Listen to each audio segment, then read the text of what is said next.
up? This is Bar Judah, and this is Shed Some Light, where I give insight Mondays and Thursdays. Thank you for giving me a like, and don't forget to sub. Much love. Let's get into it.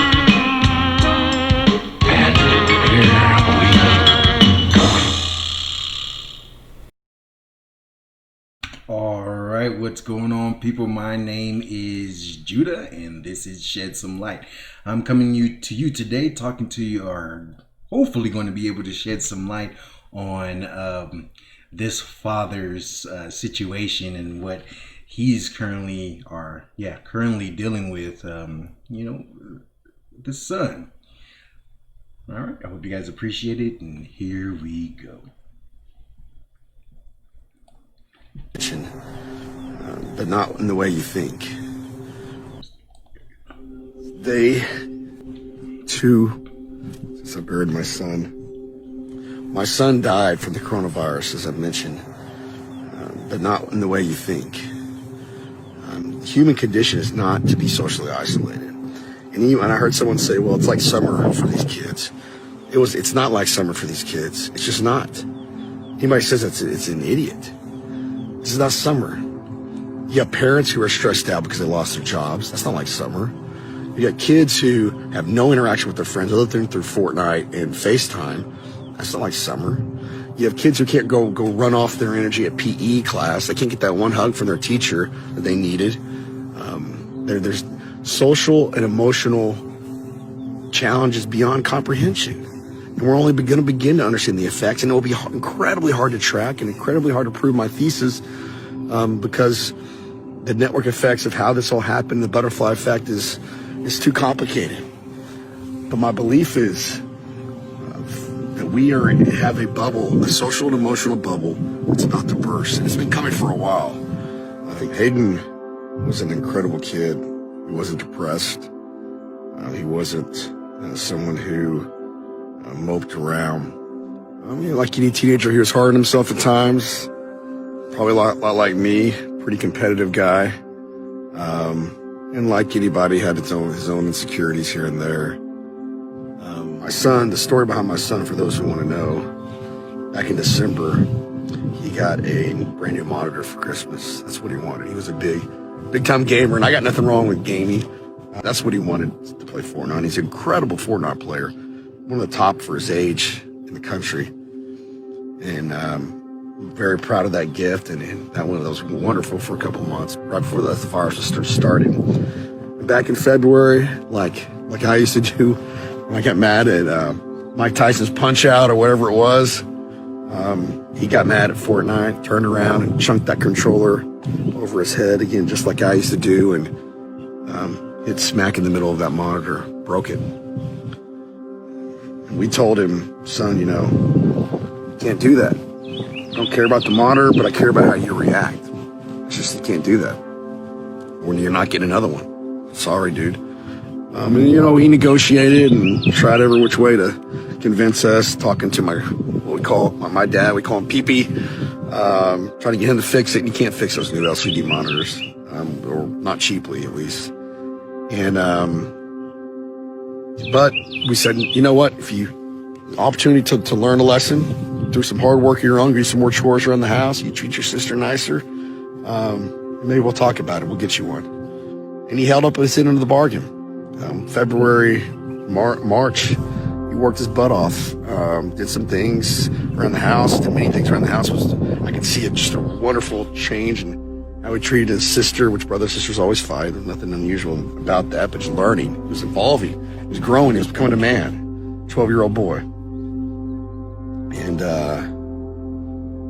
a week and a half ago, we had a wonderful day where me and Hayden were supposed to go get haircuts at my office.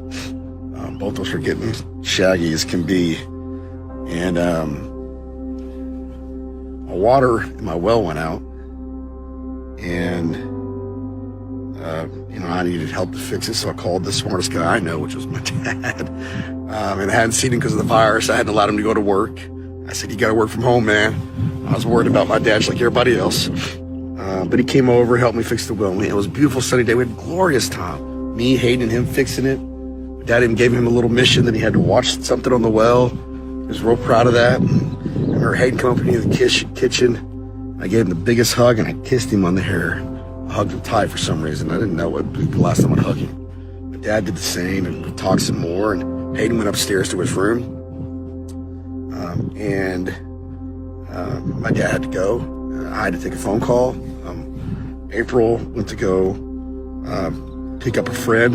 You know, the social isolation, we kind of reached a point where we felt like it was counterproductive. So we're going to let her have her friend spend the night, and then we're going to get some food. And my dad left, April left. I went into my room real quick. Just my little daughter, me, and Hayden were at home. I took a call. It took about 25, 30 minutes. Walked outside, and my 8-year-old daughter came down the stairs and said Hayden hung himself. And I ran upstairs.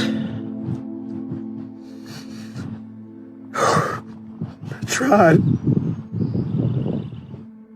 I want nobody ever feels to see what I saw and to feel this pain. I want nobody. And as we found out, you know, we were in shock the first couple days. Just where did this come from? How did this happen? I'm a horrible parent. Horrible. And come to find out that he had broke his monitor again. And in just a rash of emotion and probably anger at himself, and maybe scared to get in trouble and embarrassed and all these emotions, you know, I went in his closet and rudimentally did something that I know he regrets. The kicker of it was 3 days before his 13th birthday, and he was so excited about that birthday. So excited about his birthday. All right, I'm going to go ahead and stop it there and try to give a little bit of insight on the kids are so impressionable. Kids are so enamored by their parents. They want their love. They want their respect. They want their love. They want their acceptance. And this little boy probably loved his dad. I'm pretty sure he did love his dad. And as you heard the story, he previously did break the monitor of his game out of anger. You know, that's the way he reacted isn't natural, but the way the anger is natural. He was frustrated with losing his game. And his father didn't scold him too bad. He definitely made sure that the little boy knew that he was not mad because he broke the monitor, but upset because of how he responded. He was teaching him how to handle adversity, how to handle strife, and how to handle worry. He was trying to instill that in this young boy. So he got better. He learned his lesson. He helped out with his sister. He did extra chores around the house. He earned himself a new monitor. Then got mad again and, or by accident, broke the new monitor and did not know how to cope with that. Did not know how to cope with the idea of having to tell his father, hey, I did it again. I did so good, and then now I did it again. So in his young mind, in his 12-year-old mind, he thought the best solution would be to take his own life. That's crazy. Kids need to be encouraged. Kids need to understand that they are worth everything. And that's why my heart goes out to kids in foster cares and foster homes, and they get tossed around. One parent may love them, but and then for no reason at all, the system says, "Oh, we're going to take them out of this home and put them into another home." And the kids don't understand that. But what they do understand is that, well, why do I keep getting passed around? Is there something wrong with me? Is there something that I'm doing that is making these people not love me or want to continue to have me to be in their lives? Kids think like that, but the system doesn't. The system says that they have their best interests at heart, but they don't. And if you look at the suicide rate in that system, it is very, very high. For that reason, these kids feel worthless. And I commend this dad. Kudos to you, father. I didn't catch your name, but kudos to you, sir. You were doing the right thing. Let me go ahead and read this article here. Give me 1 second. Got to put my eyes on so I can see. But this is going to be about suicide in teens and children, the symptoms and causes. All right, here we go. What causes suicide?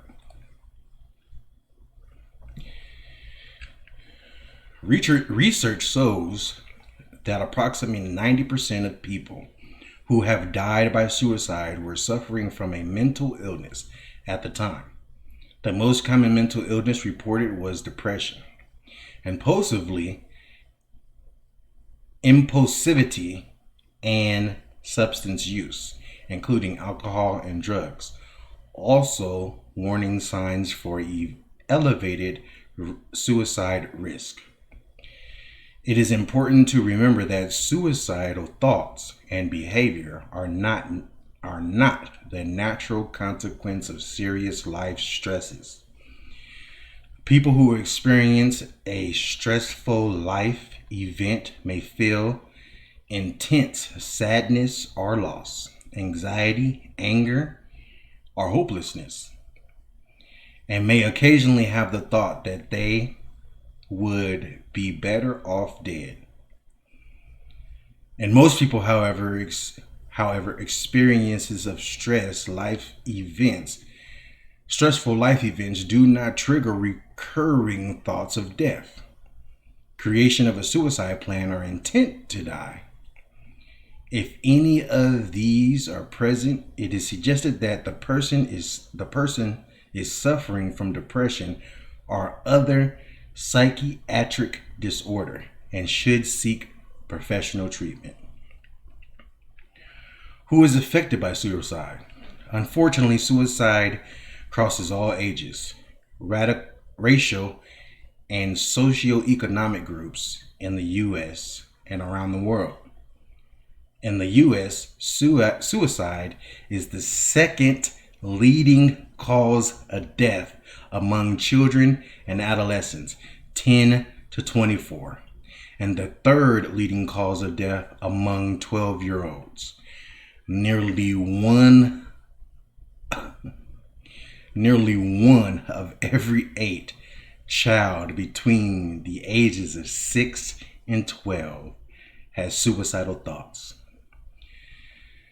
The suicide rate is approximately 4 times higher among males than among females, but females attempt suicide 3 times as often as males. When a suicide occurs, everyone is affected, including the people who are left behind. What are the symptoms of suicide? The primary symptom of suicide is talking about suicide or doing something to try to harm oneself. If your child expresses suicidal thoughts or exhibits self-harming behavior, seek professional help.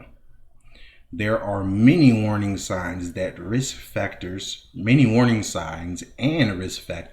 for suicide. The list below is not exhaustive, but is intended to provide insight into what factors might elevate a child or adolescent's level of suicide risk. This does not mean that if your child or adolescent has some of these risk factors, then he or she will automatically take his or her own life. Suicide risk takes into account many factors and needs to be continuously monitored by a mental health professional. Remember that many factors combine to lead to a suicidal crisis and may include some of those that are listed below. Let's go ahead and take a look at take a look at the list. Risk factors: mental illness, psychiatric diagnosis, family history of suicide, or exposure to suicide family history, or mental illness.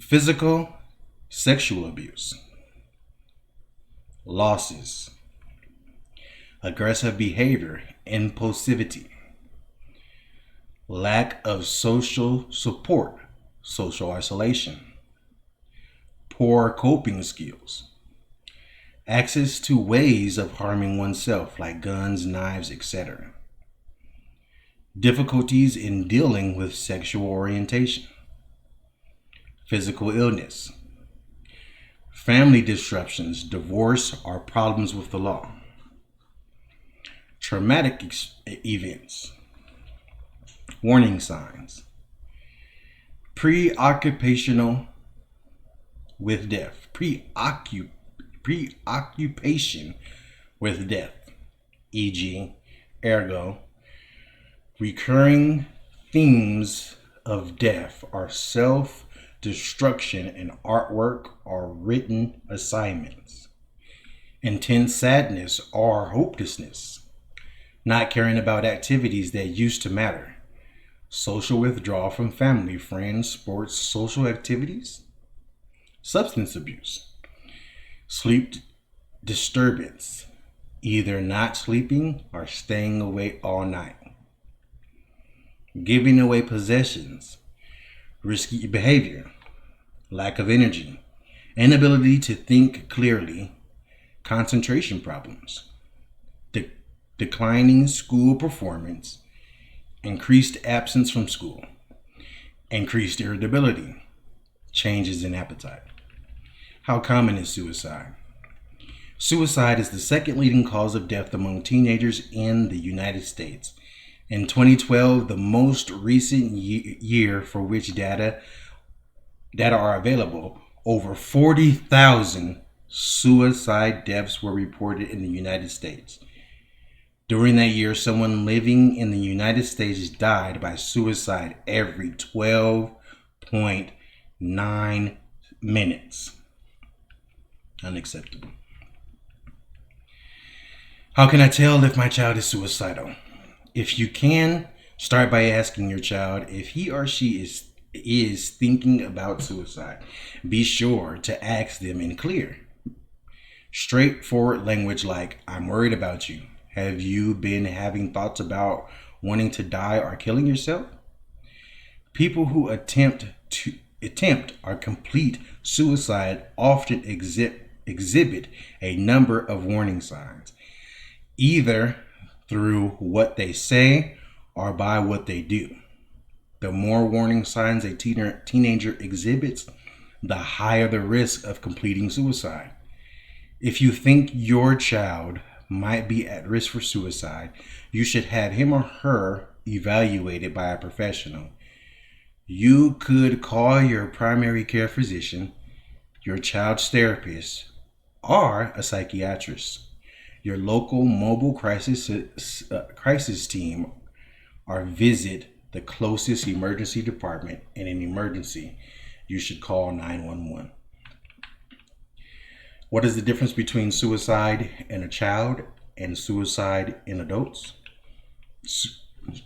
Suicide is the second leading cause of death in young people between the ages of 10 and 24, but it is the 10th leading cause of death for the overall population. Wow.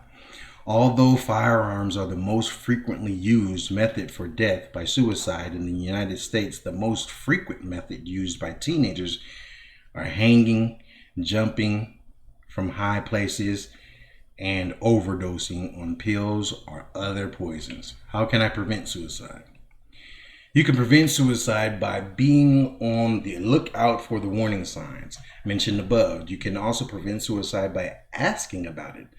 Studies show that people do not start thinking about suicide just because someone asks them about it. If you suspect your child or adolescent is suicidal, Tell them that you are worried and want to help them. I'm going to add here, just keep encouraging your child. Keep reinforcing into them that you love them, that you care about them, that you want to be in their lives, that you are, genuinely, like the articles just said, tell them that you're worried about them. Tell them that you care. Hold them, love them, kiss them. All these things are appropriate, and do them appropriately. And it instills in your children worth and high self-esteem. It makes them feel that they are valued. Where'd I leave off? Remember, sometimes children or adolescents who are thinking about suicide won't tell you because they are worried about how you react. Your direct, non-judgmental question can encourage them to share their thoughts and feelings with you, regardless of their responses. If you suspect that the person may be suicidal, get them help immediately. Now, I'm a father. My kids are still young. My three, I have three that are really young and one that's almost about to be a teen. I encourage them, my oldest one, to speak her mind to me. Tell me whatever it is that she's thinking, how she's feeling. Dad, I like to keep those things a secret. And she be telling me about boys and stuff, and I'd be like, boys? Like, yeah. Which was going on? You such and such an age. You don't need to be talking about that kind of stuff. And then I just encourage her to I try to keep an open line of communication, so much so that she might feel a little bit smothered. But she's from my first marriage and she lives with her mother. So I try to talk to her as much as I can, and I give her space, but I always want to be on the phone with her because I'm truly, genuinely interested in what's going on in her life, what she's thinking, how she feels. I don't care what it is. Just talk to me, baby girl. That's what I tell her. Let's get back into the reading.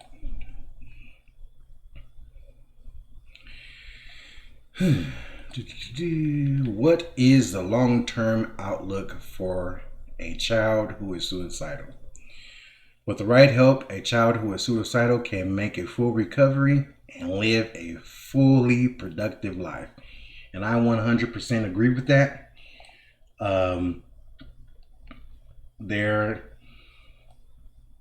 lives are so much valued by God that it says that if anyone should cause any one of these little children to stumble, it would be better off that they were born with a millstone hung around their neck.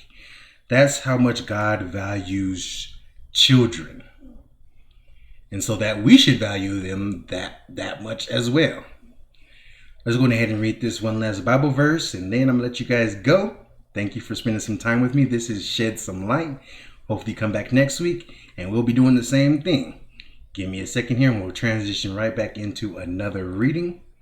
This is going to be a Bible verse, Matthew 10, verses 28 through 33. All right, here we go. Do not be afraid of those who kill the body but cannot kill the soul. Rather, be afraid of the one who can destroy both the body and the soul in hell. Are not 2 sparrows sold for a penny? Yet not one of them will fall to the ground outside of the Father's care. And even the very hairs of your head are all numbered. So don't be afraid. You are worth more than many sparrows. Whoever acknowledges me before others, I will also acknowledge them before my Father in heaven. But whoever disowns me before others, I will disown before my Father in heaven. The God of us all, the creator of us all, says, you are worth more than me than riches and gold. You are worth more to me than anything that I've ever created. You are worth more than those. You are valuable. So with that, I'm going to go ahead and leave you guys. I want to thank you again for being a part of this program, Shed Some Light. Hopefully it did shed some light on your value. If I didn't on today, maybe you'll come back next time and we'll try to do it again. Alrighty, you guys have a blessed day. I appreciate you. Bye-bye.